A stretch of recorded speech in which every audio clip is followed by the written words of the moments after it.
The St. Louis Cardinals bullpen does what it has done best so far this year, and that's give away leads and lose games. But if you're looking for change, wait until you hear what manager Oli Marmol had to say in the postgame.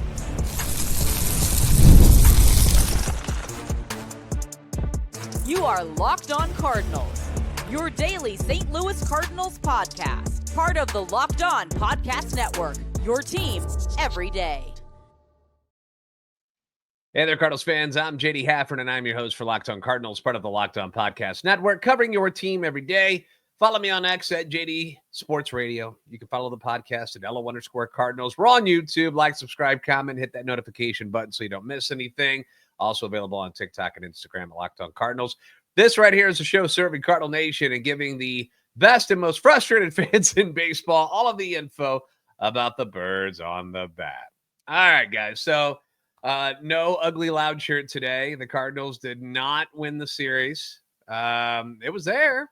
They had a chance, but inevitably the bullpen came in. It did not work out. And guys, I don't know, man. It might just me being frustrated, but this can't continue like this. This cannot continue like this, can they? They can't just keep putting Ryan Fernandez out there at the major league level and just let him get clobbered. You know, personally, I don't care what he did last year. That was great. Cool. I only care about what he's doing now. And what he's doing now is getting shelled over and over. It took him 3 pitches, 3, to have a game go from 1-1 to 4-1. And that's how it ended. The Cardinals offense, it sucked today. Not making any excuses for them. But did anyone think that when Ryan Fernandez jogged out of that bullpen, that this wasn't going to end badly? Like, I even X'd out or tweeted out, whatever the hell they call it now, that I was like, here comes Fernandez, fingers crossed. I can't watch is the GIF that I used. I didn't have to watch for long. 3 pitches and it was over. Hangs the slider on the 3rd pitch right over the heart of the plate. Eli White, the legendary Eli White, crushes it 434 feet into the stands in left field. An absolute bomb. 4-1. And I know runway is a thing this year. I guess it's better than saying a leash, so these guys aren't treated like animals. But the runway for this has got to be almost up, doesn't it? Like, how many times can we do this? Like, aren't you pissed off if you're a guy in that clubhouse and we just keep doing the same things over and over to lose games? It's the same guys that just aren't getting their jobs done. Do your job, right? That's the whole thing when it comes to a team. And certain people on this roster are not doing their job very well. And Fernandez is one of them. Something is off. He wasn't great in the spring. He's been virtually unusable from the bullpen this year. Opponents are now hitting 375 against him. 375. He has allowed 15 hits, 13 runs, 11 earned runs. All of that in just 8 2/3 innings. That's hard to do. That's hard to do. And it's tough to watch it. It's unacceptable.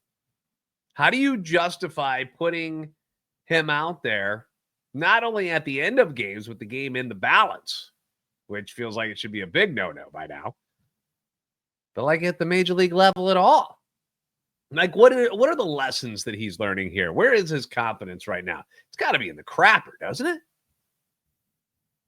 Now, in hindsight, you would like to bring him in situations that aren't so tense, right? You know, high-level situations. You would have preferred to have brought him in on Tuesday. 6-run lead, not with runners on 2nd and 3rd and 1 out in a tie ball game. 6-run lead. Instead, they brought in Ryan Helsley on Tuesday because he needed the work. There's no guarantees that Helsley was going to be used in today's game. And they're like, dude, he's been off a lot. We got to get him in there. So they got him in there instead of using Ryan Fernandez in that situation. I don't even know if Fernandez was available on Tuesday. But Like, it just sucks, man. And it's not just Fernandez. You know, he's the guy right now because he's the one who's getting beat up a lot in these games. But it's not just him. He's kind of our poster child right now. But, I mean, John King, you don't get a pass either, dude. Gave up the lead after a double and then a bloop single. I know the bloop single wasn't hit hard. This is a good pitch. You still gave up the double that put you in that spot in the first place. Opponents are hitting 355 against John King. He's got an ERA of 6.43. That sucks. That's really bad for a ground ball guy. Jojo Romero comes in with the game tied in the 8th inning. Single to left field. Then you get the swinging bunt single. He gets Murphy to tap out on, that play right in front of the plate. But, he's the one who set the inning up for disaster in the first place with the leadoff single. Couldn't get the left-hander out. That's what you're in there for, JoJo, is to get people like Matt Olson out. You're left-handed. That's your job. You didn't do your job. Basically, he was the gasoline and Fernandez was the match, and then kaboom! There goes the ball game. And we've seen this happen a lot so far this year. And the difficult part about the appearances of King and Romero was that a couple of these hits, they're not even hit well. Like I mentioned, they're like little bloopers or infield hits, and like it's just crap hits. They find grass. But part of that is because you have lack of swing and miss stuff coming out of that bullpen. You're not getting the strikeouts that you thought you were going to get from JoJo Romero. John King is not a strikeout guy. We know that. He's your ground ball guy. He's supposed to get you double plays and stuff. But if you can't miss bats, you take the risk of things going against you. And multiple times in the series, the Braves seemingly mastered the swinging bunt because it seemed like it happened a lot in this series. It felt like it happened 15, 20 times. Like, it was crazy. It seemed like they just big, mighty swing and then a little dribbler, and they're on base. When things are going your way, they're going your way. Things are going the Braves' way after their rough start to the season. Things are not going the way of the Cardinals right now after their good start to the season. Oli made a good point after this game, and I'm paraphrasing a little bit here, but it was about how tough it is to give runway to relief pitchers, because when things don't go well in a game for a relief pitcher, usually that game flips. And it's different with hitters because you can stick one of your hitters into a game. He goes 0 for 4 with 3 strikeouts. You're still going to put him in the lineup the next day. And he's right. That's true. He said the relievers, they're on an island. And it's true. It is different. But when did we become ride or die with Ryan Fernandez? Like, when did he become, like, he's not Jordan Walker. He's not Nolan Gorman. He's not one of your top prospects. The Rule 5 pick that you grabbed last year. That's what are we doing?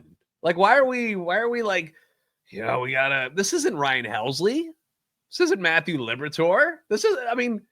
Why are we ride or die with Ryan Fernandez? I don't mind backing your guy. I get it, but the results are the results. And pretty much every time he comes into the game, that game is over. For the Cardinals, they lose. And the other thing is if you think change is coming, check us out. Check out this quote from Oli. This is who we've got. We have got to get them back on track. There is nothing coming from down below that's going to change what's going on here. We have to get these guys better, and the only way is for them to pitch. We're going to keep going with them. Again, JoJo Romero's a veteran. You're not sending him down. John King? I don't think we're married to John King, are we? But lack of options of any left-handers down in Memphis makes that a problem. So if there's nobody better than him down there, then what's the point? Just move him out to bring in somebody who's worse. The Ryan Fernandez thing, though, like, is Riley O'Brien dead to this organization now? He's not worthy of a chance anymore. He's thrown 7 innings down in Memphis, struck out 14 hitters. He's got an ERA of 3.86. He had one really bad outing, and then he had one just kind of meh, but most of the time he's been decent. Matt Swanson, he's still on this team, right? He's on the roster. He was out in the bullpen, wasn't he? How do we know that he can't get people out? Do we know that already? They've tried Roy Croft. They tried Munoz. And I know Memphis is dealing with a lot of injuries. But, man, it is hard watching Ryan Fernandez continue to get the ball the way things have been going for him. And like Oli said, like there's not a real great situation to put him in because they're in a lot of close ball games. But if you can't trust the guy to get outs, I mean, what are we doing? What was he on the roster for? Like, find somebody else who can get outs. And Oli preached that magic word, the John Mozeliak magic word. A little bit of patience, just a little bit of patience. But it's tough. It's tough because we want to win ball games as fans. Like, we're here to win ball games. We want to watch them win ball games. The Cardinals, to continue down this path, that's not their ultimate goal, is not winning ball games. So, tough pill to swallow. Hence why you don't see people coming out to the ballpark all that often. When you're not there to win ball games, you're just there to, let's just play. Tough stuff. You know what, though? Miles Mikolas was good today. Yeah, for reals. If you didn't see the game, Miles Mikolas was actually very, very good today. But the offense was not. It went cold in today's game. We're going to discuss those two things coming up next on Locked On Cardinals.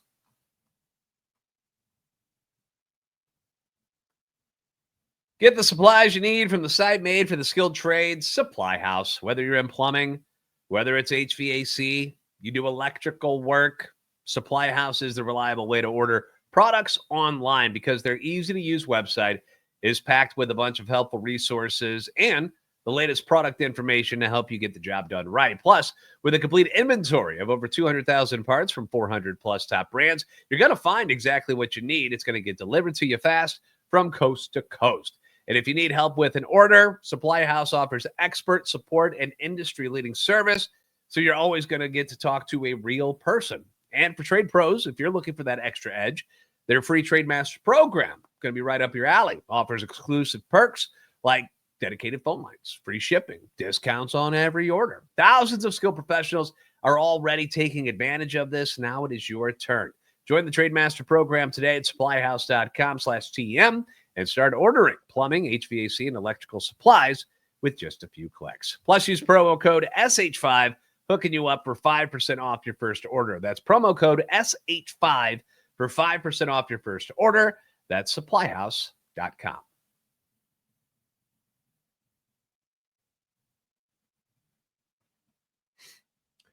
Thanks for making Locked On Cardinals your first listen every day. Leave your comments on YouTube as well as on X anytime you want. Your feedback, it's always welcome and encourage the good and the bad.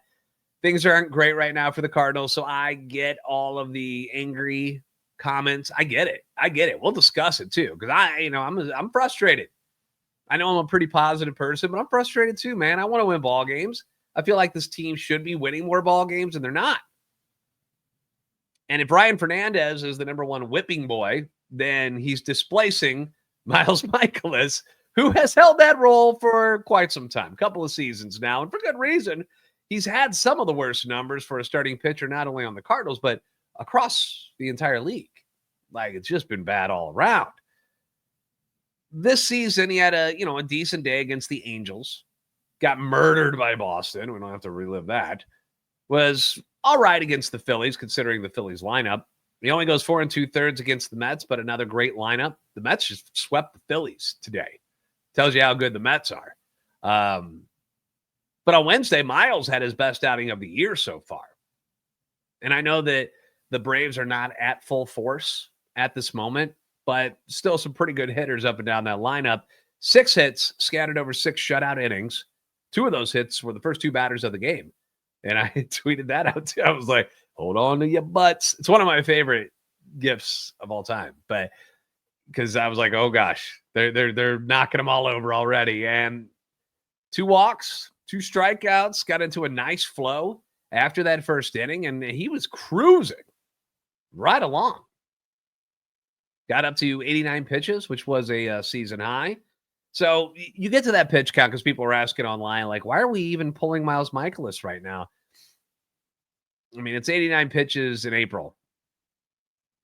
That they're just being cautious about things. They're not pushing guys to 100, 110, 115 pitches. If you're going to start a new inning, might as well bring in somebody fresh, right? So going to the bullpen wasn't exactly a shocker. I wasn't surprised they did that. You were able to avoid any of those big innings that Miles is well known for giving up for 6. So why press your luck, right? But then King gives up a run.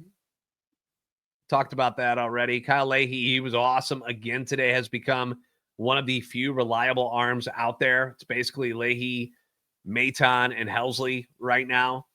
And, I saw multiple people commenting as well, like Leahy and Maton aren't going to have arms by June if they keep it up like this. And it feels that way because they're the only ones that are getting people out consistently. It's the only people we can trust. That's the thing is like people giving Oli a hard time about choosing certain pitchers. You got to remember he's navigating, over this 13-game stretch where he's only got 2 days off or something like that. Obviously a day off on Thursday. I understand that where it's like, hey, maybe we should try, but maybe one of those pitchers was like, look, I'm down today. I'm not gonna be able to make it today. Maybe Maton was down at the time. At the same time, they still want to keep getting Fernandez out there because they want him to be better and get better. And they're saying the only way to do that is pitching. Unfortunately, it's costing the Cardinals games by going through this process right now. But back to Mikolas for a moment. I don't want to get hung up on the bullpen again. But, these games that we saw today from Mikolas, these are the anomalies for Miles that you wish you could bottle up and pitch like this more often with him. 6 shutout innings, obviously not sustainable, but a nice quality start is what you're hoping from him. And you got that on Wednesday. He did get a little bit of help from the wind on the Austin Riley shot that died at the wall. Apparently that would have been a home run in every single ballpark in Major League Baseball, except for in Atlanta. So thank you. Not that it mattered. They lost the game anyway. But overall, you were pleased with what you saw from Miles. He kept people off balance. He was throwing a lot of slow breaking balls that had the Braves out on their front foot. It was, I've said this before. I enjoy watching Miles Mikolas pitch when he's pitching well because I love the way he's able to move the ball around the zone. I still don't understand how he gets squeezed. Like there was a couple of calls at the bottom of the strike zone today that were not called strikes. I'm like, how? All Miles Mikolas does is throw it around that little box called the strike zone. How do you miss those calls when he's pitching? He's not throwing it 101 with a bunch of sink and crazy movement. How do you miss them? I'll never understand it. So you're pleased with Miles. You're pleased with Kyle Leahy today. You're not pleased with what we saw from the offense. I know I'm not. Scored 1 run in the first on a 2-out RBI double by Arenado. Big hit. It felt like it had been a while since Arenado had a big hit like that. But then nothing the rest of the game, which was really disappointing because the Braves starter, Bryce Elder, had control issues early on. Couldn't find the strike zone at all. And unfortunately, the Cardinals weren't able to capitalize more. He would walk a guy, and then who was it? He walked Nootbaar. And then I saw Contreras and then Gorman swing at the first pitch, both of them.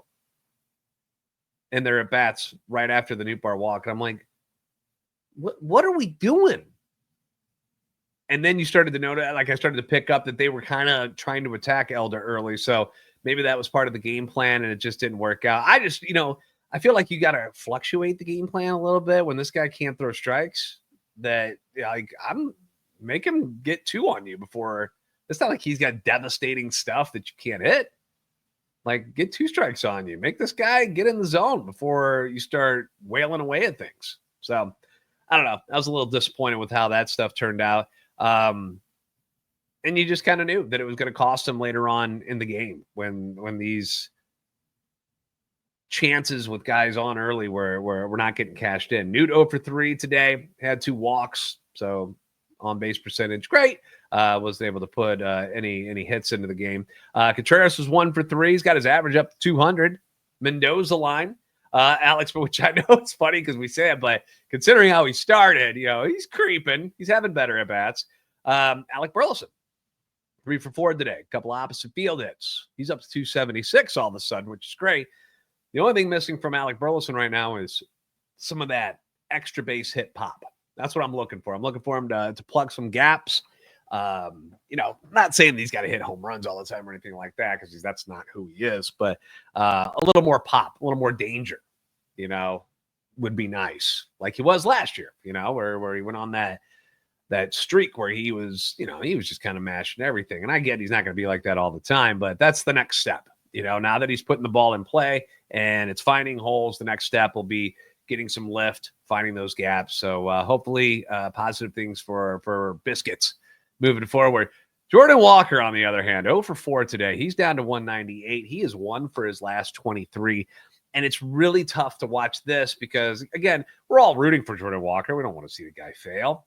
And I watch him take at bats in other games, and I'm like, look how smart he's being. Look at him. He's not chasing those pitches low and away, which is all they're doing to him. They're teasing him with an inside pitch, sinkers and stuff that are coming in on his hands. But then 80% of the pitches are going low and away to Jordan Walker, and he looks like he did last year.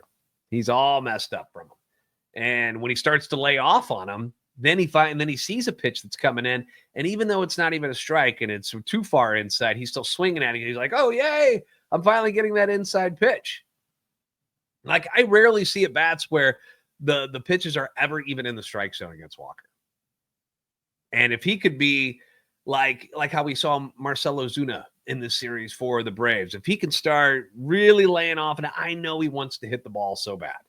He wants to contribute. He wants to do damage. He wants it so bad. The pitchers are taking advantage of that. And they're getting him out. He's getting himself out, really. So I need him to learn to just stand there. Just be this big, menacing dude and just have a good eye and make them come to you. Don't look at anything else. If they throw 3 pitches on the outside part of the plate, I don't want you even swinging at them. Just let them go until they start throwing them for strikes. Don't look at everything right here on the inside and see how that works out for you. But Jordan Walker down bad right now. Cardinals go 2 for 7 with runners in scoring position. They strand 9, 7 total hits with just 1 extra base hit. Kind of a snooze fest of a game for the offense. No Brendan Donovan again. He's dealing with that rib issue that kept him out on Tuesday, out again on Wednesday, but apparently he was available if they needed him to, but they wanted to give him the full day. Gorman was 0 for 3, although he scored the lone Cardinal run in this game, but he had a really nice moment on Tuesday, and I don't want to gloss over that, okay? As a bummer of a game as it was on Wednesday, and to lose this one again after a nice game by Mikolas. But the game on Tuesday, the big hit by Gorman, was huge. Such a nice moment on Tuesday, and we'll hopefully get his season going. I want to discuss that coming up next on Locked On Cardinals. Looking for a snack that's both delicious and nutritious? Then crack into a good source of protein with our wonderful pistachios, which are so good. Wonderful pistachios, one of the highest protein nuts that you're going to find. Each 1 ounce serving has 6 grams of protein, gives you over 10% of your daily value. Plus, they're packed with fiber and better for you unsaturated fats to help keep you feeling fuller, longer. And sports fans, we've got so much going on right now. You got Cardinal baseball. You've got the Blues in the NHL Stanley Cup playoffs. You've got the NBA playoffs. You've got the Battlehawks are in season. St. Louis City SC. You know that watching these games, you're going to want to snack on something. So why not make a smart decision and grab some super snackable, delicious, wonderful pistachios that not only are good, but good for you. Wonderful Pistachios makes it super easy to get that quick protein boost. It's always nice if you're trying to build muscle, if you're working out, you're just popping protein. It's great. And they provide all 9 essential amino acids while you're watching the big game. So get snacking and get cracking with the snack that packs a protein punch. Visit wonderfulpistachios.com to learn more.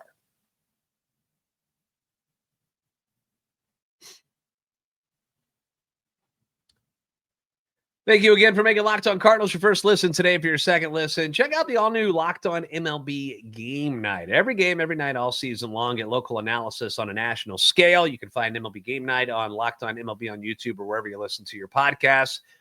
They basically take clips, like they talk about each and every game. They take clips from the Locked On hosts like myself, and they put them into a show, and it just gives you a rundown on everything that's going on in Major League Baseball. Last night was a good one for us as Cardinal fans because Tuesday night's game, was tight. It was tight for the first 8 innings, 4-4 a game. Cardinals jump out to that early lead thanks to the Lars Nootbaar home run, 4th home run of the season in the top of the 3rd. And we talked about this on Tuesday, how Lars Nootbaar is the straw that stirs the Cardinals' Kool-Aid. He's the guy that if he's taking walks, pounding hits, getting on base, the offense, it tends to go to another level. No hits on Wednesday. He did walk twice, but no hits. Often sputtered a little bit because he didn't get any hits. The walks you love, but the first walk got erased right away to double play. So, but you're looking for more offense from Nootbaar. And of course, we want to see more from Jordan Walker and Burleson and Gorman, who we'll talk about here shortly. But when Lars is doing his thing, this team is much more competitive. And the offense, it starts with him. It really does. Like, go look at the games where he's had a decent game. That's usually the ones the Cardinals win. And when he's an offer, they don't win very often. So we talked about Newt swinging at more pitches in the zone. Not that, he's chasing things, but that he might be taking too many good pitches. And Newt is not some slap hitter who's just going to lay the ball in, lay it out there into the outfield. No, the dude can rake. He's got pop. But if he doesn't swing, it's all for naught, right? So to see him smoke that first pitch slider on Tuesday for a home run, you love to see it because it means these pitchers can't just lay one in there on Newt to try to get ahead in the count, thinking he's just going to automatically take that first pitch, ball or strike. He can be dangerous early in counts, is what he's showing you. Do I want him always free swinging at the first pitch? Hell no. I don't want him like Alec Burleson has been, where he feels like he's constantly swinging at the first pitch. So, of course not. I don't want him to do that. But Newt's not that guy anyway. I'm not worried about him turning into that person.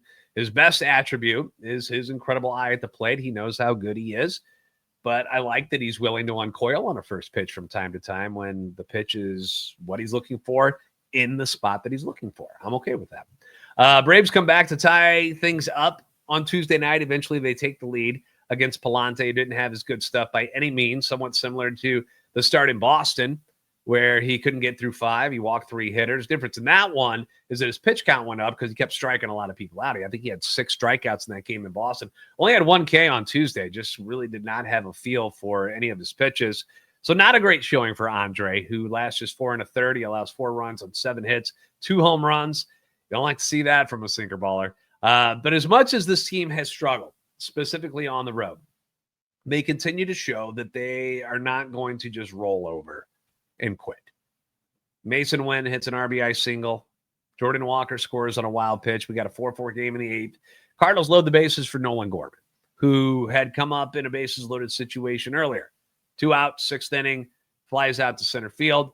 This time, he's following what was an outstanding at-bat in a cool battle between the pitcher and Wilson Contreras. That was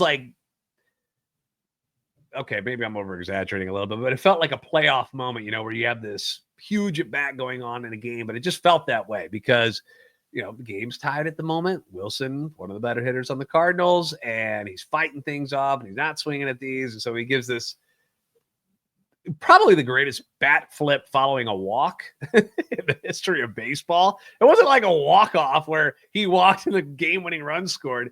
No, he just got first base and loaded the bases, but he chucked that sucker and he was like, woo! And I don't know. It's fun.